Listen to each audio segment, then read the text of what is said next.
Hello, I am Wasim and you are watching to learn easy. Today, second number question is give a definition for each of the following term. Are there other term that need to be defined first? Question है what are they and how might you define them, और किस तरह से आप उसे defined करेंगे. तो first point जो है हम लोगों को इसका डेफिनेशन राइट करना है. तो पैरेलल लाइन, पैरेलल लाइन क्या होता है? फर्स्ट ऑफ ऑल हम लोगों को पैरेलल लाइन के बारे में समझना पड़ेगा. तो two straight line which do not intersect each other at a point anywhere are called parallel line. Okay, means two line assume करते हैं हम लोग कि ए एंड बी एक लाइन सेगमेंट है या लाइन है, and second one is C and D. अगर ये एक दूसरे को एनीवेयर कहीं भी अगर टच नहीं करते हैं और इन दोनों के बीच का जो डिस्टेंस है वो ऑलवेज एक जैसा बना रहता है, तब हम लोग कहेंगे कि यह पैरेलल लाइन है. जस्ट इस एग्जांपल में हम लोग रेलवे ट्रैक ये पैरेलल होता है because of they do not intersect at anywhere at any point. It is clear. अब नेक्स्ट है कि हम लोगों को फर्स्ट ऑफ ऑल ये डिफाइन क्या करना पड़ेगा. Here point, line and straight line will be defined first, then after you have to understand the parallel line. Means हम लोगों को पहले पॉइंट समझना पड़ेगा, लाइन समझना पड़ेगा, उसके बाद स्ट्रेट लाइन समझना पड़ेगा, देन आफ्टर हम आपको समझा पाएंगे कि पैरेलल लाइन क्या होता है. क्योंकि पैरेलल लाइन ड्रॉ करने के लिए हम लोगों को क्या रिक्वायरमेंट है? तो first two straight line. Okay, तो फर्स्ट ऑफ ऑल हम लोगों को स्ट्रेट लाइन जानना पड़ेगा. ओके, ये स्ट्रेट लाइन जानना पड़ेगा. फिर है कि a point two other point. इस लाइन सेगमेंट ड्रॉ करने के लिए हम लोगों को 2 पॉइंट रिक्वायरमेंट है, तो फर्स्ट ऑफ ऑल हम लोगों को पॉइंट भी जानना पड़ेगा, and other one is line. Then after you will know all about the parallel line. It is clear. Second point is perpendicular line. तो perpendicular line को ड्रॉ करने के लिए फर्स्ट ऑफ ऑल हम लोगों को 2 लाइन रिक्वायरमेंट है, 2 straight line requirement है. तो सबसे पहले हम लोग स्ट्रेट लाइन क्लासीफाइड कर चुके हैं. तो अब आपको समझना है सिर्फ कि 2 straight line are said to be perpendicular if they intersect each other at a right angle. Right angle means that is 90 degree, at 90 degree. तो 90 डिग्री पे जब ये इंटरसेक्ट करेगा each other, तब ये क्या कहलाएगा? Perpendicular line. तो look here like this, means line A B intersect C D at P and here is 90 degree. Okay, means this point intersecting point है ना, पॉइंट P ऑन P जो है ये क्या हो रहा है कि 90 डिग्री है ना. Next point is line segment. तो लाइन सेगमेंट क्या होता है कि a line which has fixed value. Means look here from A to A. तो हम लोगों को क्या A to B means let point A and point B. तो हम लोगों को क्या 2 पॉइंट रिक्वायरमेंट हुआ. उसके बाद हम लोग क्या करेंगे? A to B line draw करेंगे. आप स्केल यूज कर ड्रॉ करोगे तो it would be far better. Okay, तो लाइन सेगमेंट क्या होता है? A part of a straight line between 2 point. और क्या है? Straight line is called line segment. तो इसमें हम लोगों को कौन सा पार्ट रिक्वायरमेंट है? Here line and point need to be defined first. Okay, तो point a fine dot is called a point, and line a line is a breathless length. इसका कोई लिमिटेशन नहीं है कि ये कितना बड़ा होगा या कितना छोटा होगा. It is clear. Fourth one is radius of a circle. तो रेडियस ऑफ अ सर्कल हम लोगों को ड्रॉ करने के लिए फर्स्ट ऑफ ऑल हम लोग को क्या रिक्वायरमेंट है?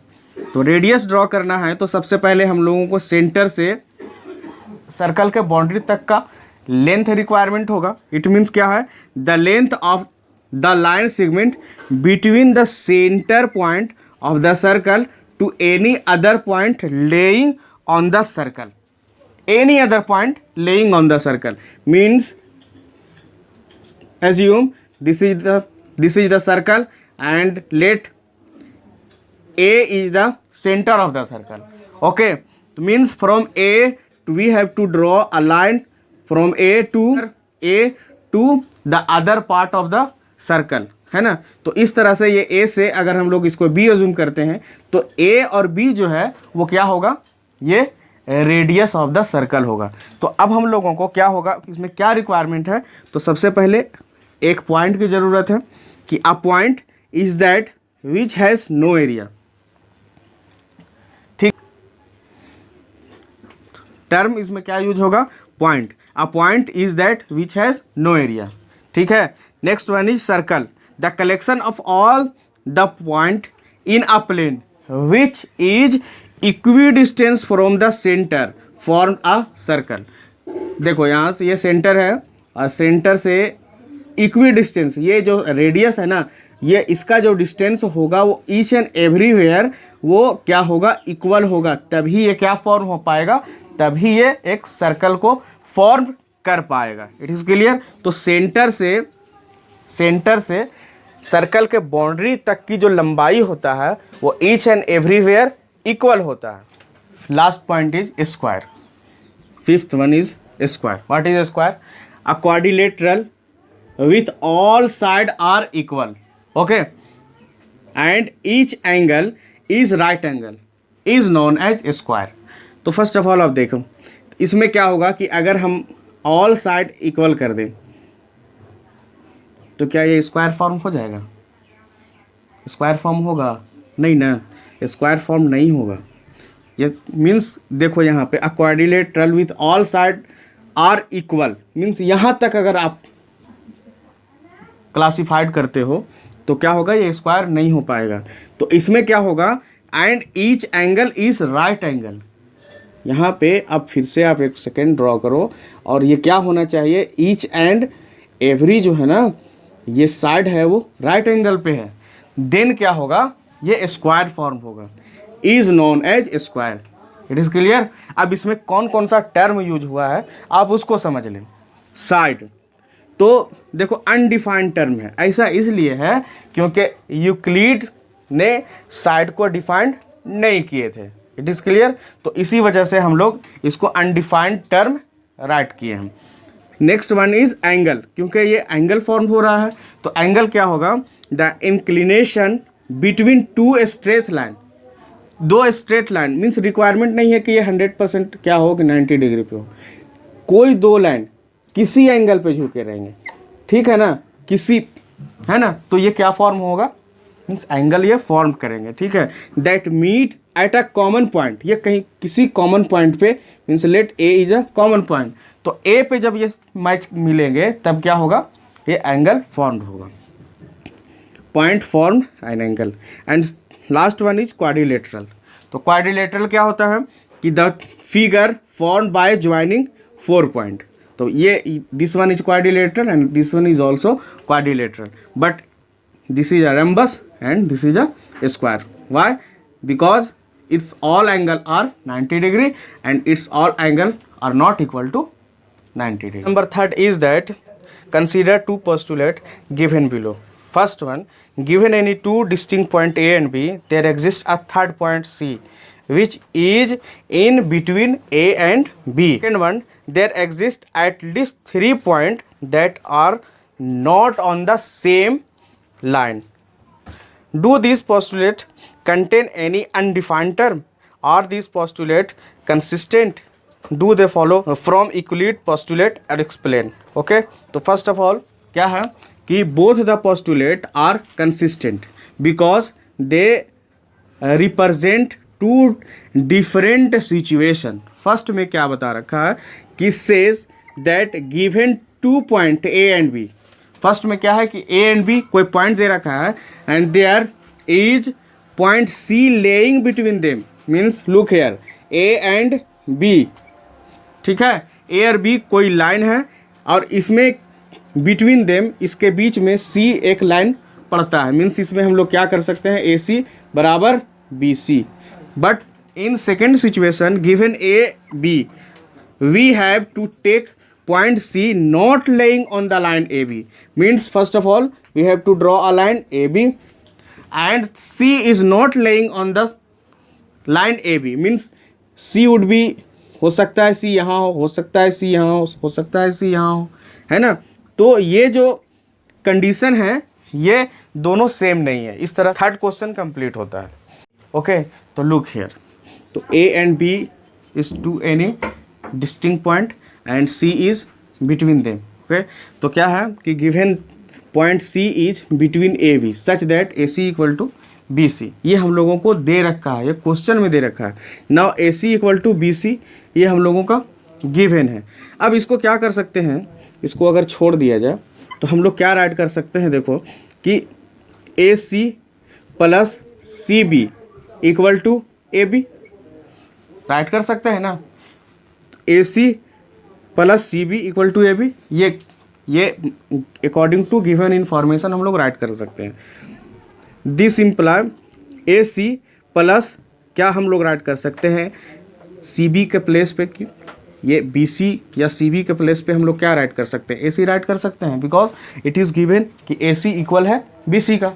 तो हम लोग क्या यहाँ राइट करें, A C equal to A B is whole, है ना, ए टू बी, है ना, होल डिस्टेंस। तो ए सी और ए सी को ऐड करेंगे तो क्या हो जाएगा, 2 A C equal to A B, therefore A C equal to क्या हो जाएगा, A B by 2। Okay, it is clear. तो यही हम लोगों को निकालना था कि ये आधा पे है, means in half. Number 5 is in question 4, point C is called a midpoint of line segment AB. Prove that every line segment has one and only one midpoint. Okay, so let us look here. Answer solution है। Let us assume that there are two different midpoint. हम लोग assume करते हैं कि there are two different point on a line segment। okay, on CD different midpoint CD of a line segment AB, ये हम लोग assume करते हैं। तो A और B एक line segment है जिसमें एक पॉइंट C एंड एक पॉइंट D assume कर रखे हैं। तो केस 1, फर्स्ट केस में क्या होगा कि if C is the midpoint, अगर C मिड पॉइंट होता है of a line segment AB, then AC equal to 1/2 AB, this imply 2AC equal to AB। इसको इक्वेशन फर्स्ट रिज्यूम करेंगे। तो फर्स्ट ऑफ ऑल आप समझ लें कि ये किस तरह से होगा। अगर हम लोग C को मिड पॉइंट मानेंगे देन क्या हो जाएगा, AC इक्वल टू CB, है ना। अगर हम लोग फर्स्ट रिज्यूम करते हैं C को मिड पॉइंट मानते हैं तो क्या हो जाएगा, AC plus CB, AC plus CB। क्यों, ये C जो मिड पॉइंट है तो AC बराबर भी होगा CB का, कल हम लोगों ने पढ़ रखे थे। तो CB होगा, तो AC प्लस CB को ऐड करेंगे तो हम लोगों को क्या मिलेगा, AB मिल जाएगा। और CB को रिप्लेस कर दे, CB को अगर हम लोग रिप्लेस कर दे AC से तो क्या हो जाएगा, AC plus AC equal to AB। Okay, तो AC plus AC 2AC equal to AB, यही हम लोगों ने इसको इक्वेशन 1 निकाले। ठीक है, इस तरह से इक्वेशन 1 को फाइंड आउट किए हैं। और केस 2 में क्या होगा कि if D is mid point, अगर हम लोग D को मिड पॉइंट मानेंगे तो जब D को मिड पॉइंट मानेंगे तो यहाँ फिर कंडीशन डिफरेंट हो जाएगा। तो क्या डिफरेंट हो जाएगा, इसमें क्या होगा कि AD equal to DB assume करना पड़ेगा, क्योंकि D को हम लोगों ने मिड पॉइंट मान रखा है। फिर क्या होगा कि अगर हम लोग ऐड करते हैं AD plus DB equal to क्या मिलेगा हम लोगों को, AB, A से B, पूरा होल लाइन सेगमेंट। अब इसको रिप्लेस करते हैं क्योंकि यहाँ निकाल रखे हैं हम लोग D इक्वल टू DB, तो AD plus AD equal to AB, तो 2AD इक्वल टू AB होगा, मीन्स दिस वन। ओके, तो केस 2 में कि D is the midpoint of line segment AB, then AD equal to 1/2 AB और AB equal to 2AD, ये होगा। तो from equation 1 and 2 we observe that 2AC equal to 2AD। अब यहाँ देखो कि इसमें 2AC equal to AB and here AB equal to 2AD, और हम लोग क्या इसको राइट कर सकते हैं कि 2AD equal to AB, both are same. तो AB को अगर हम लोग एलिमिनेट कर दे, रिमूव कर दे, तो क्या बचेगा हम लोग के पास, AC 2AC equal to 2AD, और 2 से 2 कैंसिल आउट हो जाएगा, तो AC इक्वल टू AD। तो क्या होगा, thus from the axiom the thing which are double of the same thing are equal to one another, therefore C and D are not two different point। Means इसमें क्या है, C and D जो है वो to different point नहीं है, because every line segment has one and only one midpoint, hence proved. Okay, इस तरह से ये कंप्लीट होता है। Question number 6 is in figure 5.10 if AC equal to BD then prove that AB equal to CD। Look here, given that AC equal to BD, ये हम लोगों को दे रखा है कि A से C तक का डिस्टेंस एंड B से D तक का डिस्टेंस क्या है, इक्वल है। अब टू प्रूव करना है हम लोगों को AB इक्वल टू CD, ये हम लोगों को प्रूव करना है। तो हम लोग फर्स्ट केस में क्या लेते हैं कि AB plus BC equal to AC, क्योंकि ये दे रखा है तो AB और प्लस BC को ऐड करेंगे तो हम लोगों को क्या मिलेगा, AC। इसको इक्वेशन फर्स्ट एज्यूम करते हैं, ठीक है। और फिर क्या है सेकंड में, एंड अब यहां से देखो हम लोगों को दे रखा है D से B तक का डिस्टेंस है वो दे रखा है, मीन्स दिया हुआ गिवन है। तो इसको हम लोग किस तरह से ऐड कर सकते हैं, तो DC प्लस BC, ठीक है। तो DC plus BC equal to हम लोगों को क्या मिलेगा, BD। इसको इक्वेशन सेकंड एज्यूम करेंगे। तो from equation 1 and 2 we observed, हम लोगों को क्या मिलता है कि देखो यहाँ पे आपको समझना है कि AC इक्वल टू BD, ये हम लोगों को दे रखा है। तो जब दे रखा है तो हम लोग क्या राइट कर सकते हैं, AC इक्वल टू AC भी तो हो सकता है। तो AC इक्वल टू BD मतलब AC BD के बराबर है। तो इन दोनों से AC, ये दोनों जब बराबर हो जाएगा तो हम लोग क्या करते हैं कि लेफ्ट हैंड साइड का दोनों पॉइंट को राइट करते हैं। तो AB plus BC equal to DC plus BC। अब इसमें अगर रिमूव ना करें तो इसको अगर right hand side to left hand side ले आते हैं, ट्रांसपोज करते हैं। तो ट्रांसपोज करेंगे तो ये अपोजिट साइन होने के वजह से क्या होगा, रिमूव हो जाएगा। तो क्या मिलेगा हम लोगों को, AB इक्वल टू DC। यही हम लोगों को प्रूव करना था, तो hence proved. Question number 7 is why is axiom 5 in the list of Euclid's axiom considers a universal truth। Look here, axiom 5 states that, axiom 5 क्या बताता है हम लोगों को कि the whole is always greater than the part। Means जो whole है वो कंप्लीट है, वो ऑलवेज ग्रेटर होता है किससे, अपने छोटे पार्ट से, अपने पार्ट से। This statement is universal truth because part is included in the whole. First example आप ले, ये होल है। अब इसको अगर हम छोटा सा कोई पार्ट इससे निकाल देते हैं तो अज्यूम दिस पार्ट है ना, तो अब आपको यहाँ क्या मिलेगा कि होल अगर कंप्लीट होल से कंसीडर करें, इसको कंपेयर करें तो क्या होगा, होल क्या हो जाएगा, आप यहाँ थोड़ा सा, होल क्या हो जाएगा, ये ग्रेटर हो जाएगा, हमेशा ग्रेटर होगा, चाहे जो भी ऑब्जेक्ट होगा, जो भी मटेरियल होगा। तो whole always be greater than a part. Okay, means this statement is universal truth.